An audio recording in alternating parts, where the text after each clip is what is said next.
పొరపాటున డ్రెస్ పైన కానీ ఇలా ఫ్రాక్ పైన కానీ పడిన ఆయిల్ మార్కర్ని ఇక్కడ మనం చూడొచ్చు. ఆయిల్ మార్కలు ఇలా ఫ్రాక్ మీద పడిపోయినాయి అనమాట. ఇలా పడిన వాటిని క్లీన్ చేసే ఐడియా అనమాట.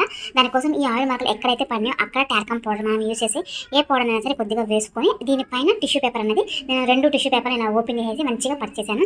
ఇప్పుడు ఐరన్ బాక్స్ని హీట్ చేసి టిష్యూ పేపర్ పైన కొంచెం ఇలా రుద్దుకోవాలి. ఇక్కడ టిష్యూ పేపర్ ఎందుకు వేసానంటే ఫ్రాక్ క్లాత్ సిల్క్ అనమాట. ఐరన్ బాక్స్ కొంచెం హీట్ ఎక్కువైంది అనుకోండి సిల్క్ కాలిపోయే ఛాన్స్ అయితే ఉంటుంది కాబట్టి నేను ఇలా టిష్యూ పేపర్ పెట్టిన. అదే కాటన్ అయినట్టయితే మనం ఇలా టిష్యూ పేపర్ వేయాల్సిన అవసరం లేకుండా డైరెక్ట్గా ఇలాగా టాల్కమ్ పౌడర్ వేసిన తర్వాత ఐరన్ చేసుకోవచ్చు. ఇలా కొద్దిసేపు ఐరన్ చేసిన తర్వాత ఇంకా ఇదే టిష్యూ పేపర్తో ఆ పౌడర్ని మనం ఇదిలించినట్లుగా చేసామనుకోండి పౌడర్ చక్కగా వదిలేస్తుంది అనమాట. ఇలా చేసిన తర్వాత కూడా కొద్దిగా వైట్ గా కనిపిస్తుంది ఫ్రాక్ పైన. అందుకోసం నేను కొంచెం తడి చేతితో ఇలా తుడిచినట్టుగా చేసేసాను. అలా చేసిన తర్వాత చూసుకుంటే చక్కగా ఈ ఆయిల్ మార్కులు అనేది ఫ్రాక్ పైన లేకుండా ఉన్నాయన్నమాట. ఇలా కూడా మనం ఆయిల్ మార్కుల్ని క్లీన్ చేసుకోవచ్చు.